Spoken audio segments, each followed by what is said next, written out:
Welcome to the Pedal Collaborative podcast. We're so glad you're here.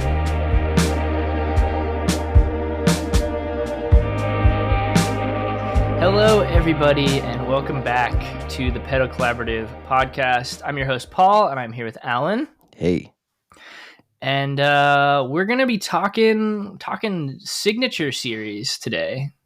But before that, how are you? Signature series. I'm okay. I'm okay. It's a little bit chaotic this morning. Flying out to Chicago this afternoon, so I've got like all the nonsense that I'm trying to do. But more importantly, how are you? I'm doing pretty well. I have a birthday coming up this week. I was gonna say, like, this is a epic time of the year because like today it's Cinco de Mayo. Yes, tomorrow's my birthday. Tomorrow is your birthday, but yesterday was Star Wars Day. Yes, it's glorious. Yes, and tomorrow, I mean, so wait, that means today is your last day in your 30s. That's not true at all. It's not even close to true, but no, I appreciate you aging me up, though. That's fun. You're have welcome. Actually said everywhere between 50 and 75 for our ages on this before. So yes, well, which is not inaccurate. Yeah, not inaccurate. Not inaccurate. Spiritually. But yes. Oh, so, I'm drinking coffee today too. So there'll be some ASMR slurps. I'll give you guys some. Hold on. Remember the few episodes ago when I had iced coffee and was just jingling it the whole episode? Yeah, with the last episode, like you were coughing and I forgot to edit that stuff out because you were still sick, Paul. All right, hold on, guys. ASMR. Hold on. I don't think we needed to tell people that. So anyhow, it's for clicks. The algorithm's going to hear that ASMR and like we're going to skyrocket to fame. We haven't actually heard from that fella recently who liked the way you talked a lot. That guy really liked the way I talked. Yeah, we haven't heard from that guy in a minute. I know. If you're out there, come back. We miss you. I do miss the comic relief. Yes. So, signature series, and I actually have a tie-in to that based on like our text this morning. So this morning, May the 5th, may the 5th be with you, Paul. And also with you. And thank you, amen. We dropped this morning our first sounds video for the Like Jones pedal Grit Cake V2. This one's called Alan's version. And I figured if Taylor can do it, so can we. And there we go. So this is it's funny because usually like when I'm doing descriptions, when we're descripting our videos, when we're doing our videos, we don't talk about like who's shooting which video, but this one is. We really don't actually. We don't. I mean, I feel like we've alluded to it a few times, like with the last week we did the Chi episode that I did, but like it's not something we intentionally do normally. Right. Well, I think part of that is because there's many reasons, but we usually don't. This one we did, but because you need to make one, and the reason you need to make one, and this will segue into our topic. The reason you need to make one is, I uploaded the video last night, launched it this morning, sent it to you and Chris. Hey, Chris. Hi. And you're like, oh my God, that sounds so different in your hands than it does me. I need to make a video, which I knew. Yeah, it's shocking. I know we've talked about it before, especially when we're talking about like tone and how I like ad nauseum we've talked about this, but it is always in the naked light of day where you just have an overdrive directly into your amp sim, which means there's nothing else happening. It's just your guitar, an overdrive, and your amp sim. Or a real amp, honestly. What were you using there? That was the Benson Chimera VST by Mixwave. Making my plug there. It sounds so different than how it does when I play it. Obviously different, like I have the Dream, but like it sounded like a different pedal to me. Well, you have chubby sausage fingers too. Do you want to show everybody? I think we've actually figured out it's the other way around, is that you have chubby sausage. We talked about this. Hi. With the way that you EQ'd something, that yours is like trying to get it less warm and mine is trying to warm it up. I have ice pick hands. I don't have chubby sausage hands. Yes, you are like the ice queen. Yes. Reina de las Nieves. But our collaborator, Jared, Jared B, I believe, bought one of the Grit Cake V2s and had commented on the Patreon, or sorry, just Patreon. Sorry, I'm not almost 40 like you were, Paul. Had commented on Patreon today Yeah, that you're almost 70.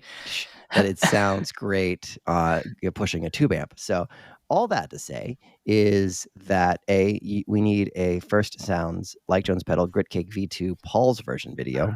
So the masses are waiting. Please make that and upload that soon. We can launch that. Honestly, we don't have to wait till Friday because we have something else for Friday.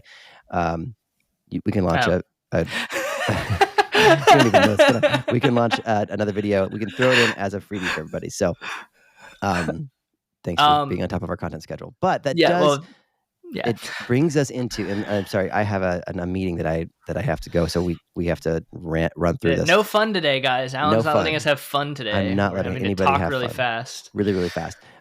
But the fact that the same exact piece of gear in both of our hands can sound so distinctly different leads me to question about, or it leads into the signature series question regarding signature gear.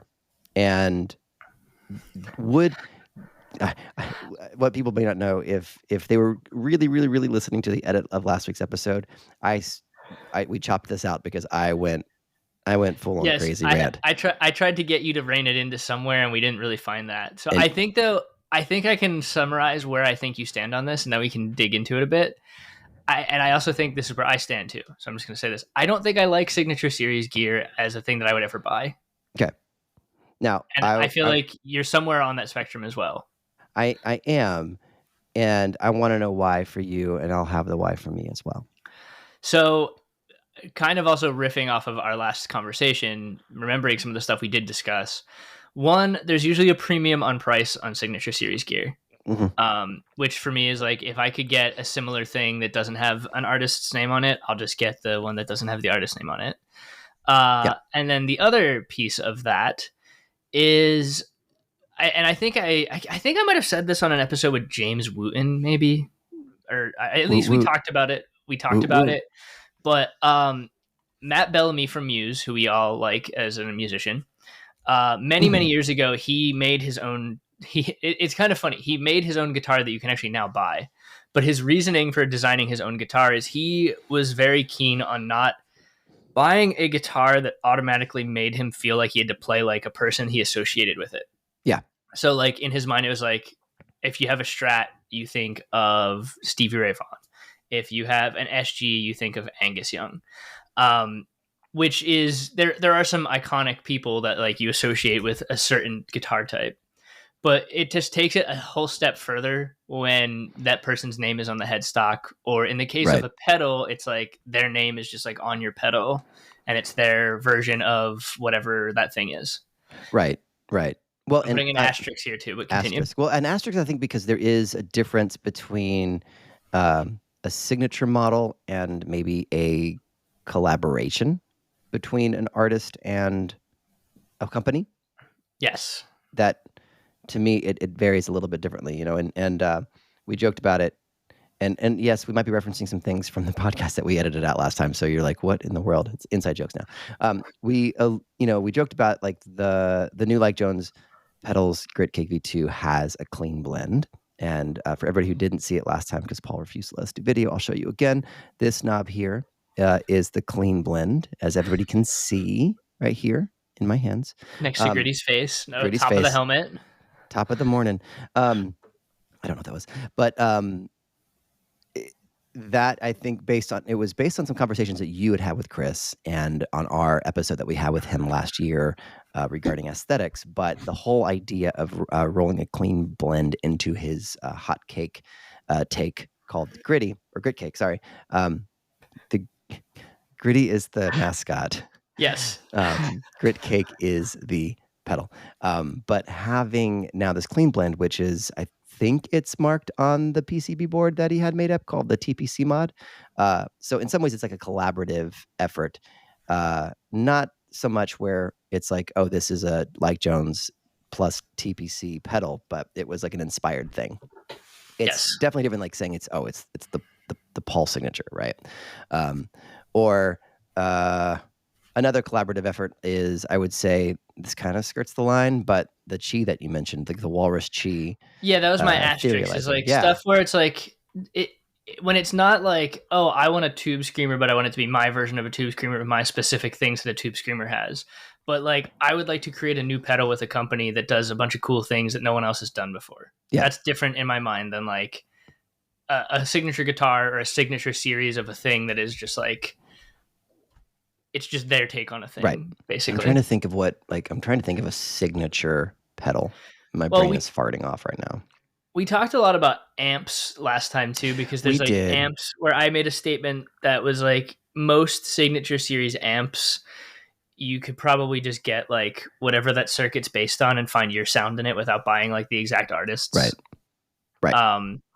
I mean, the only pedal I can think of signature series right now is JHS does quite a few of them. Well, I know they have. So I like, know. You want me to embarrass myself? Yeah, in go the ahead. internet world. There's a gentleman out there by the name of Andy Timmons. Okay. Okay. You may know who he is, and many of our listeners may know who he is. I only know that he is a gentleman out there with the name of Andy Timmons who has plays guitar, I believe, and does things, collaborates with JHS and with Keeley, maybe some others, to put his name and or initials and or whatever you might call it on there. To me, he's still a gentleman by the name of Andy Timmons. I actually have no idea. This is the embarrassing part. I don't know who he is, which is my own ignorance. I think he, as a guitar player, I looked him up when he did the JHS pedal because I didn't know who he was either. Just confessing. Okay. And then Confessions of a Dangerous Mind. Well, I also don't think that you would have ever come across his music because he's like he's described as like a pop metal guitar player. Okay, that makes sense then. Which is like outside your ballywick of things that you would be knowing Only about. on the metal part. I'm like all in on pop. Yes. Agreed. But pop metal, I was like, yeah, I think there's a reason that Alan doesn't know who this is. Yeah. But like But you didn't even Google him the way I did when the pedal came out. It sounds dirty when you say it like that. Yeah, I didn't know, but like he's got some stuff which and honestly so Keeley, let's talk about the Keeley side of things. Like the Halo revolves around Andy Timmons and how he sets his delays, and somewhat that has become ubiquitous with that type of delay. And to me, the Halo and that the mathematics behind it no longer have anything to do with Andy. It's more so inspired by the way that he plays. And so now Halo is the thing, versus like, our good buddies over at Wampler. I say good buddies because we've never talked to them, but like they've got like the Corey Wong pedal, like is that Jackson? Anyway, so it shows what I know. Like Corey Wong has like a signature dual overdrive called the Optimist. That is Wampler. That's Wampler. Okay, good. Which I think is ridiculously expensive because you can get that same thing just differently. So I don't know if it's because he tweaked settings or whatnot. I don't know. He has an overdrive and a compressor with them, actually. Oh, that's sweet. The compressor is just called the Wong. It just says Wong across it and says Wong compressor. I'm just going to leave that alone. So I feel like the bottom line on this is that buying gear of any sort to try and sound like the artist in which it is named is not going to get most of us to sound like that artist in which it was named, right? Because as we talked about with the Gritcake V2 differences between the same exact gear and the way that we play, the tone is not in the gear. It is, but it starts with the input source, and the input source is kind of like your hands, right? Like it is. I'm getting a text. Did you hear that Julian Baker had to cancel the rest of her tour? I did hear that, and which is sad. I hope. I really, whatever's going on, I wish her the best and hope that she's okay. That is first and foremost of the utmost importance. We can go to the Boy Genius scratch guitar.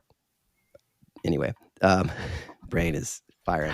So like, just because a piece of gear has someone's name on it does not mean you're going to sound like that. And as Paul had said, there's a good chance, especially if it's a signature, you're going to be paying extra. And you may even be paying extra for, like in the world of amps, like you might be getting less features. For example, there could be, well, it's Paul's amp, right? The Paul signature amp may not have an effects loop because he doesn't use one. This is what I'm telling myself. He doesn't use one. And so when he's designing his signature amp, he pulls that out. But because it's Paul and everybody wants to pay a premium for Paul's name, like they spend You get an extra. amp without an effects loop. You get but for an extra $500. For you get less for more. Yes. That's amazing. And you still won't sound like Paul. Yes. Also, go ahead. I was going to say, I think another piece of this, just because this signature series is what you wanted to talk about, because this is your rant from last week. More ASMR. Yes, your rant from last week. But I think that another piece of this that, like, I don't actually think we've mentioned this particular angle about chasing tone, which is a subset of guitar pedals, is chasing tone, because that's what it's all for. Right. That often when you're trying to sound like your favorite guitar players, now, if you've seen them live and you like something to do live, that's one thing. But if you're trying to sound like your favorite guitar player, what you're actually trying to sound like is their producer mixing and making it sound a specific way. Because interesting.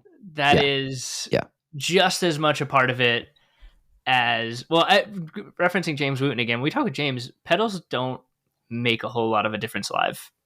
I actually just saw a local band, friends of mine, and their was the name of the local band Friends of Mine?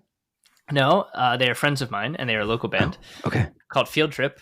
And their guitar player Zach has an HX Stomp and a HX Effects. That's all he has. Which to some people would be like, well, like you don't have like an analog overdrive or like there's stuff missing. His tone live sounded great. Yeah. It sounded awesome because once it was put through the front of house and mixed by the front of house engineer, you weren't going to be able to. No, it was not James Wooten. I wish it was James Wooten. James, get off the Joywave tour and come mix Field Trip. Come on. Yes. So, but it was like one of those things where I like literally thought to myself, I was like, I could have all of my overdrives, and once it's through a front of house, it sounds like when we did the Klon shootout, like the HX Stomp one sounded pretty dang good by itself up against the KTR. So now when you're talking about on a record, though, yes, you do hear in the studio like the differences between like a really cheap delay pedal and like a Maris LVX, where you're going to tell like that is a studio grade delay that sounds awesome. Yeah.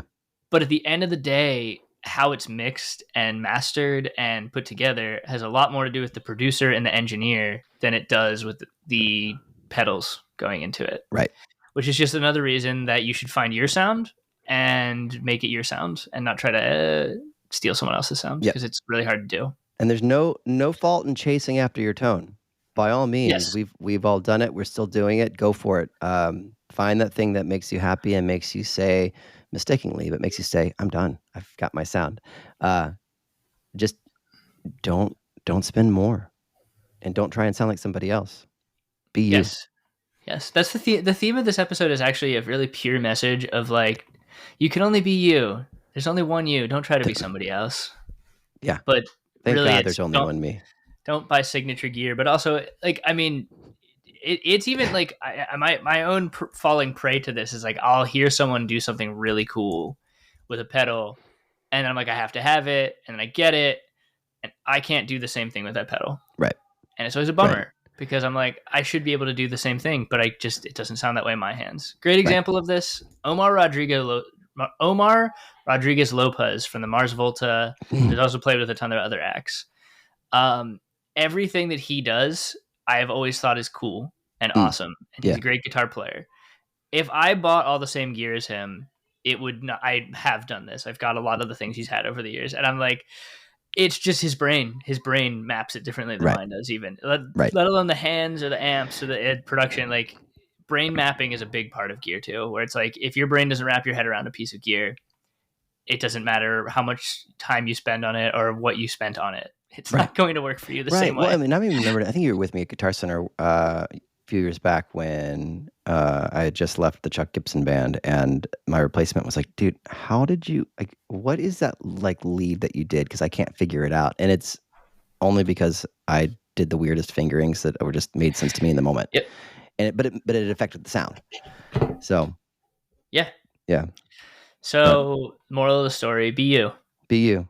That's Nobody I else feel like, can be you. I feel like this is a much more concise version of what I tried to get out of you when you started. You're like, when we talked before last week, you're like, I want to talk about signature series stuff. And I was like, okay. And I was like, let's do it. And then like you got into it. I was like, oh man, I don't know if Alan's nailed this down yet. He's just mad at people that buy signature gear. I'm just mad. Yeah, just mad. I'm just mad at people. Which may have just been jealousy and insecurity on my part. I don't know. Paul, do you have a question of the day that we can knock out in 2 minutes? I did have one. It's gotta be good, guys. Everybody, wait for it. It is now lost to me, but I'm gonna make up a question to ask you. Let's do it. Okay. Living or dead? Dead. Living or dead? Dead. Any guitar player? Who do you think would make the best Pope as a guitar player? Oh my gosh. Who do I think? Is this along the same lines as like Taylor Swift being listed as like one of the top 20 guitarists of all time? Is that true? Somebody did. Yeah. Okay. Yeah. I mean, I believe it. But all right. So who would living or dead? I'll give ones that I would not want to be Pope. Okay.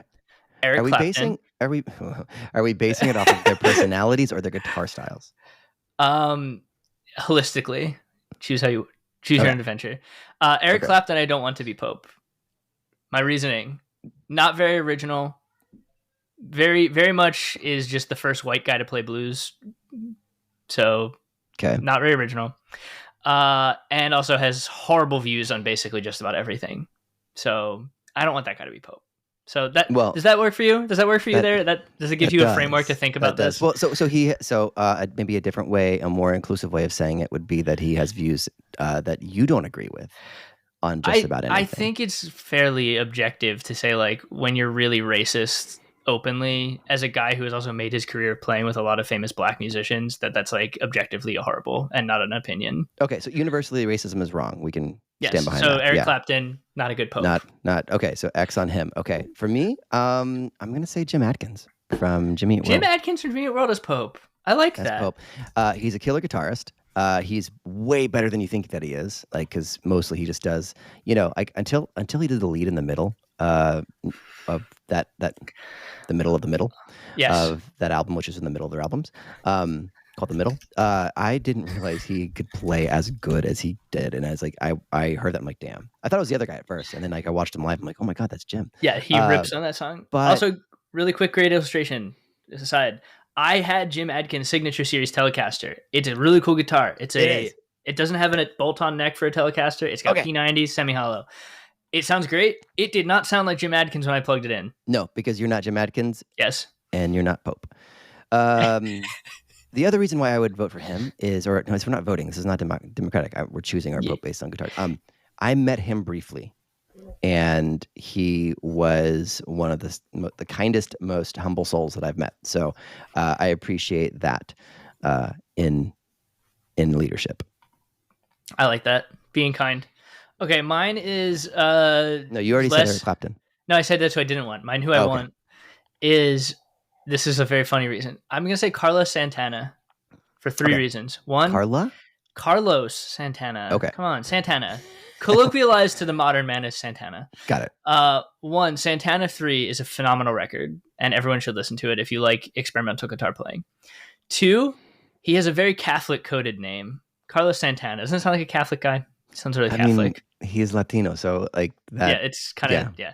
And then also, I don't think, like, I'm sure there are people that don't like his music, but I have never heard a single person ever criticize his vibe as a guy. He seems just like a cool guy that people like. He might not be your cup of tea musically, but Carlos Santana is my Pope choice. So I like it. And he can also get that dude from Matchbox 20 to be like assistant Pope. Yeah, there we go. Is there an assistant Pope? There I know nothing about the papacy. From Matchbox 20 is there. So this was the question that I was going to ask was based around the Pope, but I just riffed off of this and went here since we're talking signature series. So I love it. You also got a little bit of mindset into the way Paul feels about Eric Clapton. So everybody, thank you so much for being here with us. I feel quick episode this week. Quick episode, but it was also a really good one from the standpoint of like the last conversations around this were kind of off the rails. So thank you everybody for hanging in. Everybody also thank me for keeping Alan on the rails. Thank you, Paul. Happy early birthday. Thank you. And well, it'll be post birthday when this comes out, but thank you. Happy belated birthday. So everybody comment, and everybody comment and say happy birthday to Paul, but also tell us who you want the Pope to be based on. Which guitarist your guitar player Pope. Yeah. All right. My other meeting just popped up. I just saw it, and I'm going to go. Everybody, bye. Safe journeys. Love you all. Kisses. Bye.